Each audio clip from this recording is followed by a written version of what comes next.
Thanks for being here tonight. You're at a city council meeting and it is Monday, July 20th, 2020.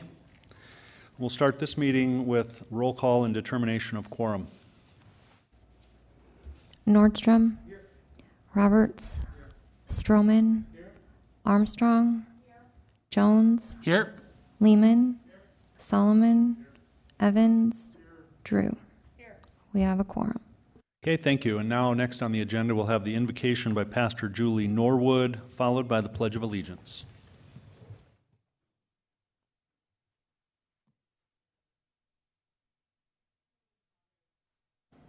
Are we good? There we are.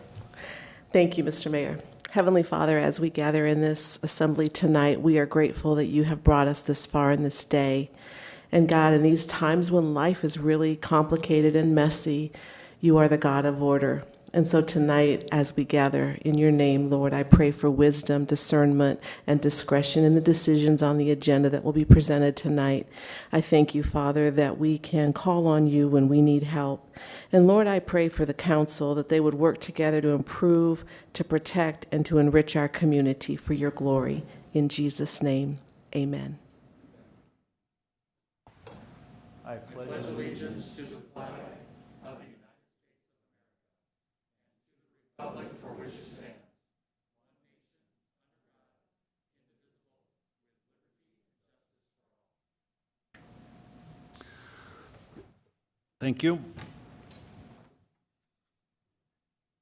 And now for the adoption of the agenda. This is a time when the council may adopt the agenda as written or make certain modifications to it. Would there be a motion from the council?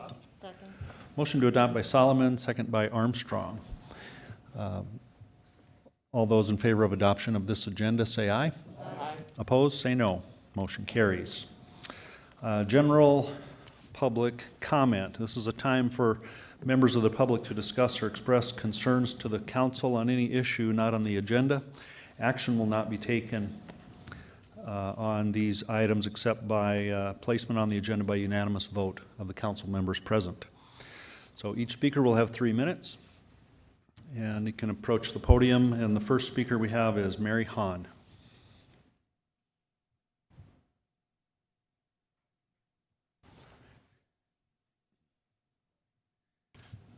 Thank you, Mr. Mayor. COVID-19 is more than just a public health crisis. It is an economic crisis. We must take major action to protect the health and economic security of the most vulnerable, including all of Rapid City citizens currently at risk of eviction. City Council has a responsibility to step in and stabilize our local community during this crisis. People are being evicted in Rapid City. In fact, 20% of renters nationwide are facing eviction by the end of August. On average, 2% of renters are able to afford legal representation when evicted. In comparison, 98% of landlords retain legal counsel. That disparity is astonishing. Without a lawyer, odds are they won't be able to be given their full legal rights. If they can afford a lawyer, odds are they can afford their rent. If they can afford their rent, odds are they won't be evicted. Say it enough times and you realize that this isn't really about the odds. This is about an unjust system working directly against certain demographics in our society. People who face eviction are largely single mothers, people of color, people with disabilities, and the formerly incarcerated. We, along with One Rapid City and West River Tenants United, demand that Rapid City must pass a moratorium on evictions and cancel rent. City Council must address the fact that the projected evictions are going to overwhelm all services that are available for the unhoused.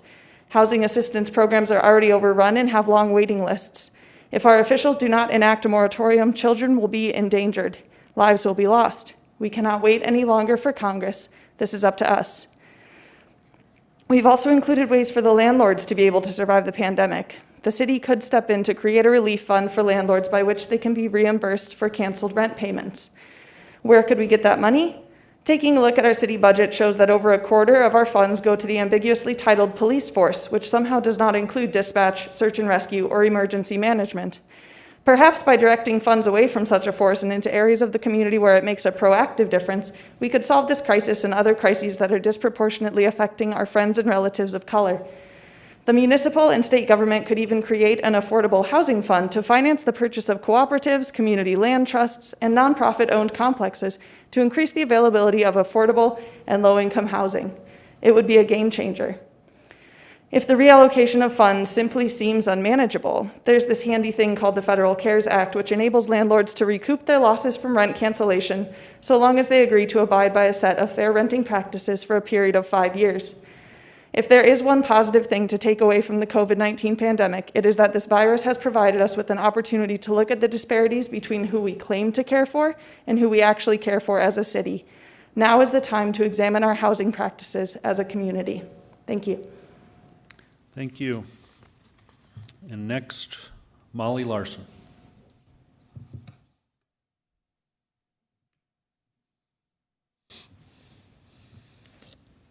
Today, I would like to bring your attention to the community's relationship with our unhoused population. There's a fundamental problem with the language we use when discussing this population.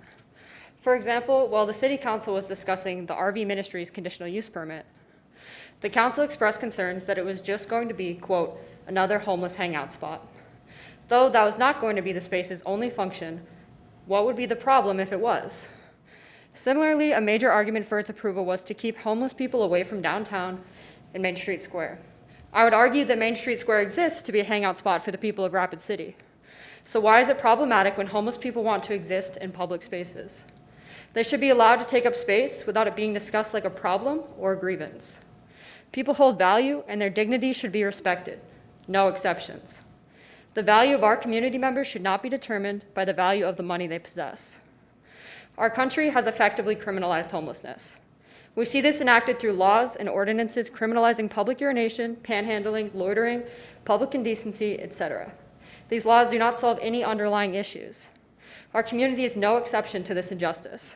This disconnect is why Rapid City needs to redirect the funds used to prosecute these offenses and those spent over-policing low-income neighborhoods and areas with large homeless populations. These funds could be allocated to local organizations and efforts that are working to address the underlying problems and help our unhoused residents. The homeless population in Rapid City is increasing, not decreasing. This is concerning, but in a public health crisis like the COVID-19 pandemic, it is an emergency. Evictions are still taking place in our community, and little to no protections are being provided for these citizens in a time of record unemployment and uncertainty.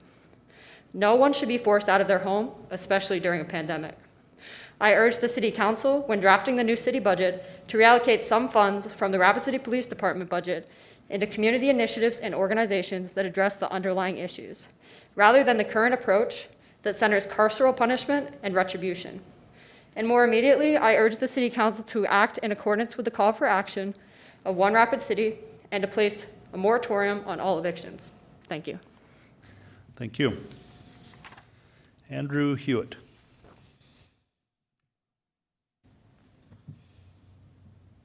Hello. I'd like to use my time today to address a recurring concern members of the council seem to have. Mayor Allender, I apologize. This will sound very similar to the email I sent your office last week. Over the last couple of weeks, I've heard a few public officials point out the fact that few of us protesting have reached out to meet with them personally and open up a dialogue. I ask you all to try to see this not as evidence of our laziness, but as the measured decision that it is. Many of us feel very skeptical about the effectiveness of private in-person meetings. I know personally, after hearing how Molly Larson's visit with Chief Jaguaris went, I felt as though meetings in person with public officials seemed to be treated more like lectures instead of discussions. They seem like something officials do just so they can say they did it, and then afterwards go back to the status quo. For me, the most important thing is whether or not change is going to happen. Opening up dialogues is important, but for me that truth applies more on an interpersonal level. I have discussions with friends, family, and acquaintances about the issues I protest for regularly. But I come to council meetings and protests because I want our local government as a whole to change the way it operates. I believe at this point, many of the wishes of groups like the Black Hills Community Action Initiative and NDN Collective are known to the council. If you go to bhlegalfund.org, you can find a list of some of their demands, which include returning land back to the Lakota and Indigenous people of the region, shifting decision-making power back into the hands of Black, Indigenous, and people of color leaders, and ending white supremacy and systemic racism. You can find out much more about their demands and message at ndncollective.org. I don't speak for BHCAI or NDN, but I stand behind them. I personally want the City Council to defund RCPD as a means to someday abolish it, to do everything in its power to call on our state government to meet the demands of NDN, and to drop the charges against Nick Tilson and anyone else arrested for protesting. If any members of the council are willing to take meaningful action on some or all of these demands, then I'm happy to help organize a meeting between you and leaders from BHCAI and NDN. However, if all you're willing to do is have a dialogue so you can quietly go back to the status quo, then you've proven once again that change seldom happens when you do it the way people in charge want you to. Proven once again why protesting is so necessary. Thank you. Thank you. That's all of our speaker request forms for public comment. Now we'll go to non-public hearing items, items 1 through 32.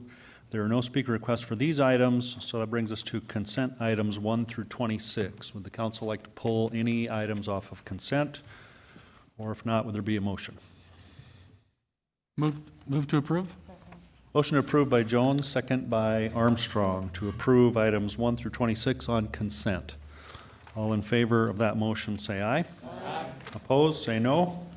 Motion carries. Non-consent items 27 through 32. There are no speaker requests on these items. So we'll start with item 27 under ordinances. First reading of item 27, first reading of ordinance number 6432 regarding supplemental appropriation 4 for 2020. Motion to approve by Armstrong and a second by Nordstrom. All in favor of approval of 27 say aye. Aye. Opposed? Motion carries. Item 28, first reading of ordinance number 6433 regarding supplemental appropriation 5 for 2020. Move approval. Motion for approval by Jones, second by Armstrong. All in favor of approval say aye. Aye. Opposed? Motion carries. On to Public Works Committee items, item 29. I've received information that item 29,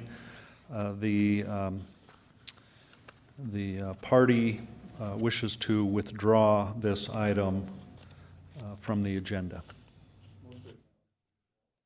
Okay, Nordstrom acknowledges the withdrawal, second by, was it Roberts? Okay. All in favor for removing item 29 at the citizens' request, say aye. Aye. Opposed? Motion carries. Item 30, Legal Finance Committee items. Authorize mayor to execute certain documents which will commit the city to pay monies previously allocated for the renovation of Fitzgerald Stadium to a financial institution, financing a portion of the project on behalf of Black Hill Sports Incorporated, and the committee recommendation was to send to council without recommendation.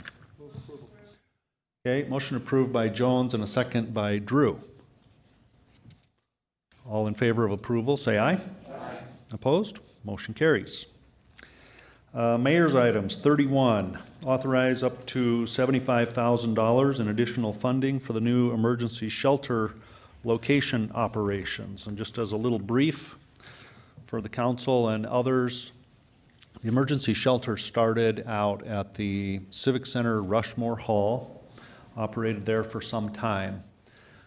When an ongoing evaluation occurred, we saw that the size of the emergency shelter, the resources used to keep it up and running compared to the number of patients was disproportionate. So that shelter has now left the Civic Center and has moved to a county-owned building at 725 North La Crosse, where that is up and running. And as reported, there's an attached letter from Dustin Willett, the emergency manager. The previously allocated funds have been expended, and so the city and county then will, if approved, will put up each $75,000 additional dollars to run that shelter. The difference between the shelter at the Rushmore Hall and the shelter where it is currently is that this building, smaller, will be used only for positive COVID-19 patients. So that is, let's go to Darla Drew first. Thank you. Is there any time limit on this particular amount of money? Does it come back to us if we needed additional time, or do you know? I don't believe there's any time limit associated with it. I mean, theoretically, if this money runs out, they would come back. And I guess I failed to mention earlier that now we have the arrangement with the state for reimbursement of COVID-related expenses, so we're certain that this money and any future monies will be reimbursed for this operation. I'm just wondering, does this get us a month or 2 months, or we don't know, or? The scope of this shelter has changed a little bit, so it will last longer than the original 75,000 did, but I don't have an exact estimate on how Okay, long. thank you. I we had a- yield. Okay.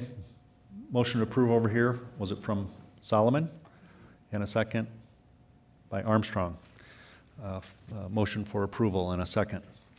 All in favor of approval of item 31, say aye. Aye. Opposed? Motion carries. Item 32. The applicant wishes to pull this item off. Item 32, discuss a new ordinance allowing for urban hens with restrictions, and we'll go to Darla Drew. Mayor, are you chicken of this proposed ordinance change? Ooh, yeah, okay. Anyway, first of all, it's great to be talking about something non-COVID related. We have had a very intense last few months, and this is more in line with the things that you would expect the city to be looking at. A few months ago, I was approached by some people that were looking at bringing back the urban hen issue.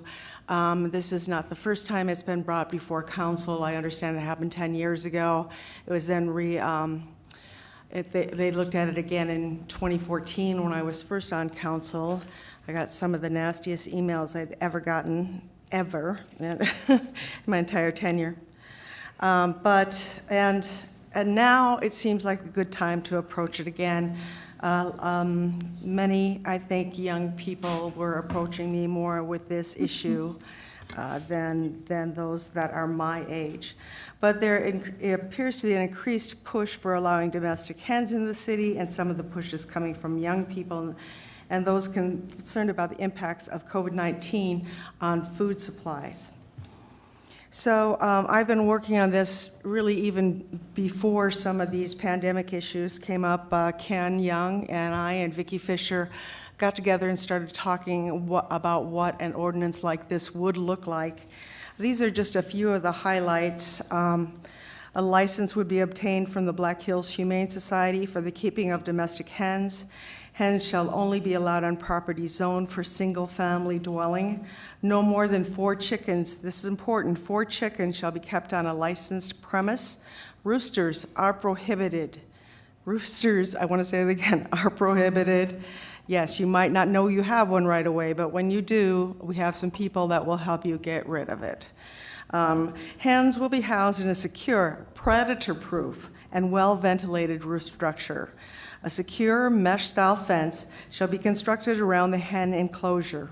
The fenced area and structure cannot be located in a front or a side yard that abuts a street or within a drainage area, and must be kept neat and sanitary condition at all times. Hens shall have continuous access to feed and water. Feed shall be stored in a predator and rodent-proof container, and chicks shall be maintained in a healthy condition.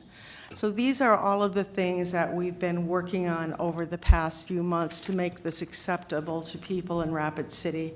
I know it's still a contentious issue, but they have a few more things I'd like to go over, and I get a little leeway with this, granted by the mayor, because this is an issue I brought up, and I wanted the new council seated before we tackled this. Dogs. People have asked me, what do we do if a dog, jumps over a fence and attacks a chicken and kills it? Well, that would be on the chicken owner, because as I read previously, chickens are in predator-proof enclosures. So that would mean that the chicken owner was somehow out of the ordinance. They didn't protect their chickens well enough. Dogs will be dogs. I wouldn't have one that would attack chickens personally, but it'd be on the chicken owner. I've also heard they'll attract small predators, raccoons, fox, coyotes, whatever. And my research on this led me to find that the predators are more likely to be attracted by your garbage than they are to be attracted by chickens. So it's actually, they come in for a number of things into the city, and it isn't just chickens or livestock or whatever you got, kittens, something else, it's your garbage cans. I've also heard chickens carry coronavirus. No, they don't carry COVID-19. There are many types of coronavirus. They are not transmittable to humans, and they are carried by chickens. But they're not transmittable and transmittable when we're looking at COVID-19. One of the things that really bothers me when we were talking about this initially is having your neighbors determine what you can do on your property. And I think that's a very slippery slope. I mean, how much say do you want your neighbors to have over your property? Right now, they can't tell you to not raise dachshunds. They can't tell you you can't have 17 cats, you know, I mean, or raise vegetables or whatever you want to do. Can't do that. So I think that that's a slippery slope, and we really have to think if we're going to include neighbors, because they move. And a new guy moves in, he doesn't like your chickens. You get a say on that? I don't think that that's a wise path to go down. And as I said before, this seems to be a young person's issue. I'll just give you an example. I've been contacted by Cody, Jory, Amber, Madison, Jordan, not necessarily people that are over 50.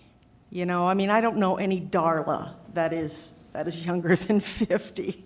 So I think that, not to be ageist, but I would say that overall the people that are contacting me are young people. And, you know, we talk a lot in Rapid City about attracting young people, keeping young people, making it easier for them to make homes here. This is one of those issues that we can step up for them, because it's, you know, if you go to the Sustainability Committee meetings, that is a young group. They're passionate, they're energetic, they're ready to do good things for Rapid City to make us sustainable, and they believe in urban hands. And so if this is important to young people, let's say, and then they participate. They're participating, they're coming out, they're saying, this is what we'd like the young people that come here and talk about what they'd like, you know, to see happen for our funding for people being evicted. We've got to acknowledge what young people feel is important if we want them to participate. Let's help them. Let's keep them. And lastly, the chickens are here. They are here. A lot of people went and got them during the pandemic. Now, I'm not trying to diss our, you know, our code enforcement. There's only so much they can do.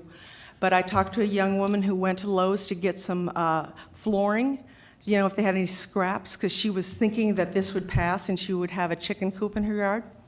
And they said, well, we don't have any scraps. And she said, well, why not? And they said, well, people are building chicken coops. We don't have any. So to me, that was a very important story, saying it's already here. Let's regulate it. Let's help it be safe. Let's help it be what we want it to be. I toured some chicken coops before we did the last ordinance that ousted them. They were better than a lot of college dorms I saw. You know, they were really nice. So I want to help people stay here. I want to help people have the kind of food supplies they want. And I'd also like to regulate what's already here. And with that, I open up the discussion. Once again, everyone, this is a discussion. This is the starting point. But I'd really like us to get to a yes. So thank you. Okay, we'll go to Pat Jones. Thank you, Mayor. Since Councilman Drew started it, I'm going to promise not to use any foul language as we move forward with this. Since that Legal and Finance meeting that took place the other day, I've had at least 40 contacts from people, either emails, phone calls, contacts on the neighborhood site. A lot of people have had a lot to say about this in a relatively short period of time. That meeting was only last week, and I've been keeping track, and it's about 65% that are in favor of moving forward with the urban hens and about 35% that aren't. I would agree to a point that it has been, seems like the comments have been age-related. The people who are against it are adamantly, vehemently against it. They said they've been down this road before, they don't want anything to do with it. The concerns seem to be the smell, failure to take good care of it, and do we need another thing that ordinance enforcement or the Humane Society has to take care of? So definitely valid concerns on both sides. But I would really encourage people to share their opinions and bring them forward as this process moves forward, because it's obviously has some wheels and it's highly likely we'll be voting on it eventually. So I really hope people will share their opinions with us and let us know what's on their mind. Thank you. Richie Nordstrom. Thank you, Mayor. I'm okay with this going forward to making an ordinance, and then I'll see what that has to say about it. But I've been experiencing about the same number of phone calls, emails as Councilman Jones has experienced as well, and about the same ratio as well. So I would address this comment to Alderman Drew that you've got a lot of uphill to do on this, because there's a lot of urban myths that are out there on this. And I want to also add to the conversation that there's a lot of videos that I've found on YouTube, at least 50, if not more than that, on the care and feeding of chickens, and especially in the urban setting, in that environment. And lastly, I'm okay with this because it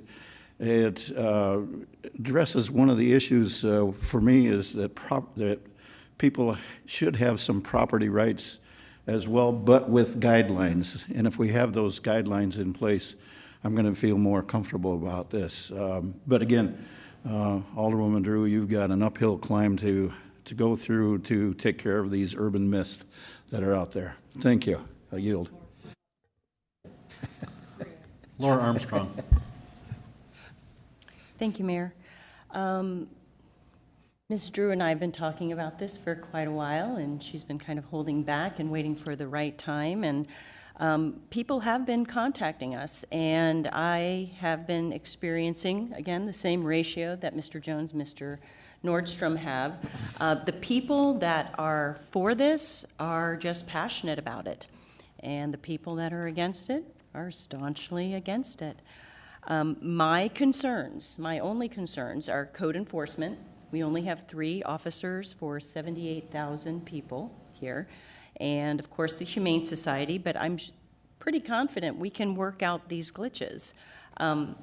My suggestion is to keep talking about it and possibly having a pilot program, maybe even a lottery of who can have them, with the emphasis of the restrictions that code enforcement or community development has worked on so closely with Ms. Drew.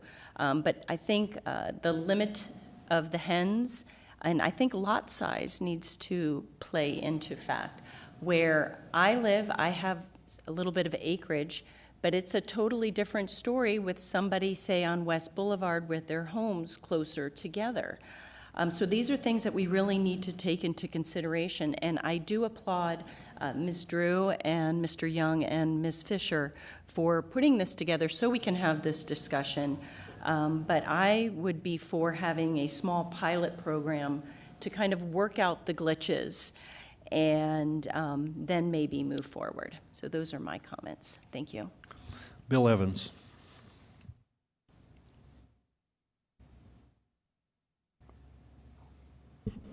Thank you. Unlike you guys, I guess the opposed coming into me, the correspondence has been about 80% opposed. And I've only gotten a couple of pro things. It may have something to do with the constituents that I work with. However, I would say 80% have been opposed. Now, DARLA's information about the predators, I think, might be a bit skewed by the fact that so many of these cities that do have this ordinance maybe aren't located quite as in the middle of the predator area like we are. I mean, we've had in our neighborhood mountain lions sitting in trees. We see bobcats running through the area all the time. And so it may be a different problem than maybe you stated, but I do think predators will be something of an issue. Now, you also stated that a slippery slope about telling people what they can and can't do on their property. We do that constantly. We voted on a thing tonight where we are charging people because we went in and mowed their yards and cleaned up their mess and everything. We do that all the time. And those dachshunds that they're going to be raising, that's fine unless they start barking all night and biting people. And then, of course, we do tell people what to do on their property. And I'm glad you're popular with the young. Evidently, I'm not.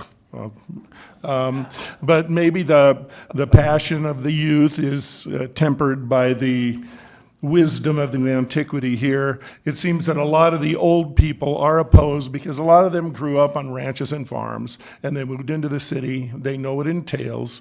Like I've said before in these meetings, we still have a big ranch in Harding County. There's still livestock on it. I know what it entails. It is not like raising goldfish, and you're going to have to take care of things. All of that being said, I've changed my position on this a little bit over the last year or so, thinking about this because I knew it was coming up, and I would probably vote to support an ordinance. However, if there's really as much passion against approving it as I'm encountering in my correspondence, the people have a right to refer that and bring it to a vote.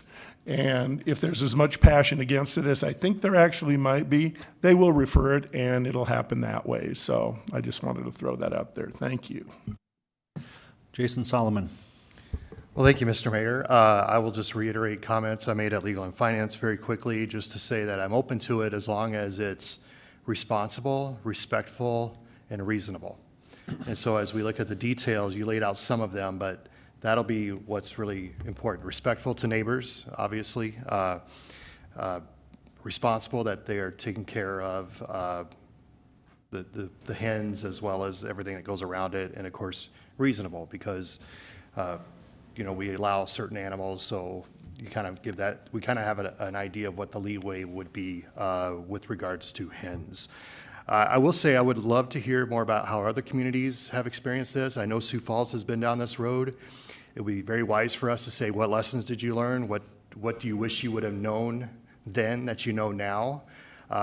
Before we put an ordinance in place, we need to learn from the Sioux Falls, I believe there are many communities just within our region. Also, may I direct a question to Joel Andine, our city attorney? Please. Because I'm remembering history, the pilot program's not new. That's not an original thought. We've been down this road before, and we considered that, and that is something I think I would like to do. It's better to kind of start small and then grow larger if possible. Do you have that handy, or is that something you have to redevelop? Can you kind of give us a status of that? Well, I don't have it handy right now, but I don't think we would need to completely, we have the former discussions, so we could certainly look at that and build on that. Probably go back and look at what some of the issues were with the pilot program last time and see if there's a way to address that. Ultimately, if we bring you something forward, I think planning would probably work with Alderman Drew, since she's the one that initially brought this forward. And when the council gets it, then you will also have an opportunity to tweak it. And we can look at maybe provide option A as a pilot program and option B as a ordinance amendment. Okay. That's helpful, because I think the concerns are valid. I don't think people who are reaching out to us with the concerns are just, trying to, be no's. I think that they have some valid concerns in terms of nuisance and smells and treatment and enforcement. I think Alderwoman Armstrong, brings up a great point regarding, can we even enforce it? What's the Humane Society's role in this? There are a lot of outstanding questions. So if we could just start erasing some of those question marks, that's how we get to yes. And so nothing new that I haven't shared before, but I'm open to it as long as, again, kind of my 3 R's, pardon my alliteration here, but being responsible, respectful, and reasonable. That's the path to get there. So we still got a ways to go. I yield my time. Thanks. Okay. John Roberts. Thank you, Mr. Mayor. I was hoping I wouldn't be on the council when this came up again. No, I'm just kidding. I've seen this once before, and I was right on the end of it, I think, right before it the first time. It's interesting, in my ward, again, like Mr. Evans, the majority of the people that have contacted me are against it, but people on both sides are very passionate about it. So, interesting conversation I had the other day with somebody who was for it, and I just asked them, I said, do you realize that in your neighborhood with your homeowners association, you can't have chickens? So I think one of the things that we need to do is, if this does go forward, we need to educate, the constituents, the people of Rapid City, that there's a tremendous amount of area in Rapid City where your homeowners associations won't allow it, or your covenants in your subdivision won't allow it. I mean, there's a lot of area in Rapid City that it isn't allowed. And if we as a city, we don't get involved in that. I mean, covenants supersede what we do here for chickens and, whatever. But it's going to become an issue with property rights, with neighbors, with, but I think that if this passes, I think part of our responsibility is going to be to educate the public on that, so they're not getting in the middle of things and having expectations of being able to do something that they really can't do, and go out and, spend a few thousand or more on a chicken coop, and then all of a sudden their HOA comes back and says, guess what, we're tearing it down and you're getting rid of your chickens. I've got a niece that is down in Colorado that has her chickens down there. She absolutely loves them. She spent thousands and thousands and thousands of dollars on her chicken coop, and she's got, I think, 6 chickens. And, those 6 chickens, her and her husband and 4 kids, don't even come close to being sustainable for a food source. So saying 4 chickens is a sustainable food source is kind of a stretch, in my opinion. So if people are going to do it, most of the people that are going to do it because they're passionate about it, because it's a hobby. And one of the things that I look at is the people in my ward that can't afford $1,000 or $2,000 for a chicken coop but want to have chickens, and they go out and they build it out of pallets and stuff that they find, and who is going to be enforcing that? Those are things that we're going to have to look at. How we're going to enforce this, who's going to enforce it, who's going to make sure that these 4 chickens in a year don't turn into 20 chickens. And, I mean, there's just a lot of things that we're going to have to take a look at. And there's a lot of things that the constituents and the people of Rapid City are going to have to be educated on. So, and I do agree with Mr. Evans. I do think that if this goes forward, it probably will go to a vote, and I think that's where it should be. If the people of Rapid City want this, so be it, let them have it. But if they don't want it, which, that's what a vote would take care of, we'd know one way or another. So anyway, thank you, and thanks for bringing it forward. It takes, some of the pressure off a few other things. Darla Drew. I'd like to ask Ken Young a couple questions, if I could, please. Please. I think there's some things he might be able to explain to the council as far as where have we gotten with some of these issues. Ken, could you start with the permitting process and, to allay the fears of John Roberts and people just putting something like a cardboard box out in their garage and hoping that's good enough? We've got some actual permitting processes that we're looking at. Yeah, I think one thing that needs to be understood with this is this ordinance that's being contemplated would affect Chapter 6, which is animal control. That is not something that community development has authority over. So what we would be looking at is the animal control officers actually doing the enforcement. I think we could participate in community development with the permitting process as long as they're following whatever criteria has been established. But as far as the actual enforcement of how the coop is built and where it's at and what are the problems that we're trying to do, I think we're going to be looking to animal control officers to do that, as well as working in hand with the Humane Society. So there's kind of a different picture there. So the permitting process is done by the Humane Society, enforcement is done by the city? Yes. So code enforcement actually is going to be the people that are called if the coop doesn't meet standards? Code enforcement may be called, but the enforcement will occur through the animal control officers. Okay. Okay. And then we had talked a little bit about lot size too as part of the process of getting these okayed. So do you have those kind of regulations on you right now, or what the size can be? Well, I know we've talked about different things, and I think we just need to get into further discussion on that.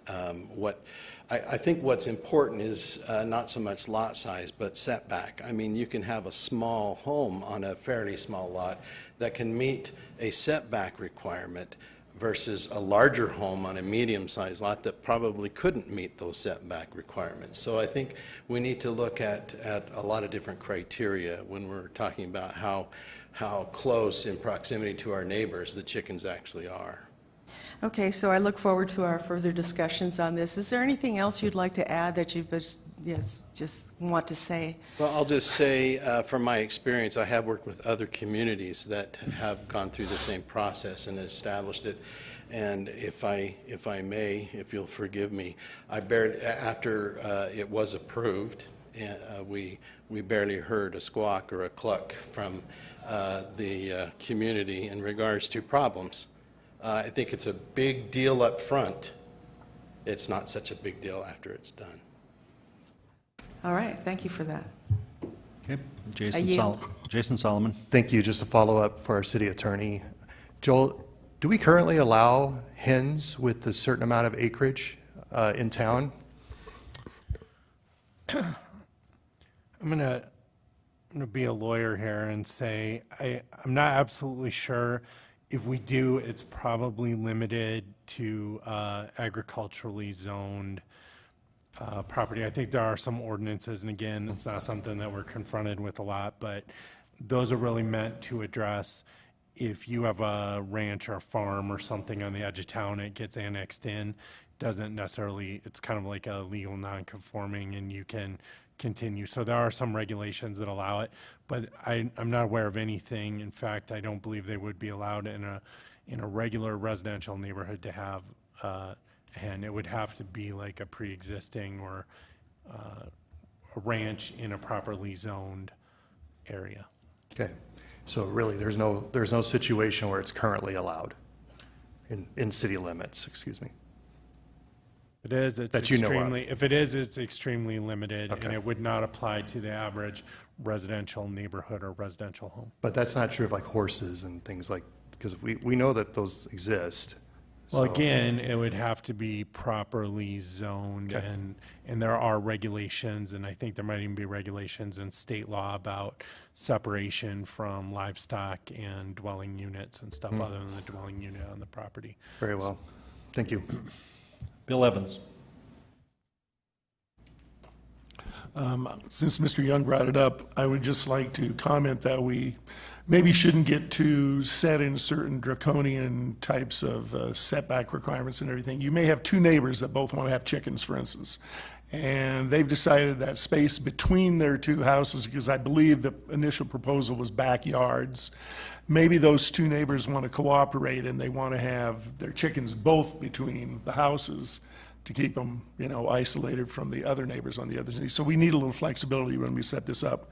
And I'm curious as to why we settled on 4 animals, because if you have 2, there's really not much difference between 2 and 6. I mean, really, I think 4 might be a bit shy of what people would actually need to do to make it worth doing. So maybe not lock into these ideas right away and do more exploration. Thank you.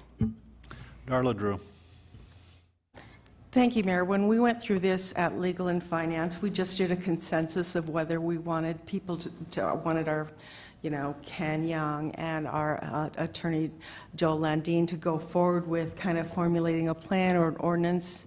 Of course, since I brought this forward, I'd like to meet with Ken and, decide if it's the pilot program, and once again with Joel, and talk about, I guess he has both that are kind of in the hopper.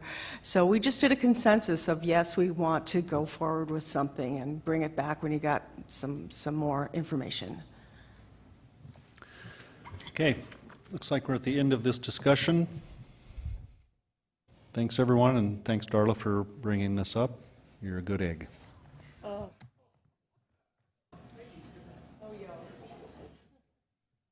Okay, on to consent, the public hearing items 33 through 39. There are no speaker requests, so we go to consent public hearing 33 through 36. Would the council like to make a motion to approve all of these? Okay, motion by Lehman and a second by Roberts.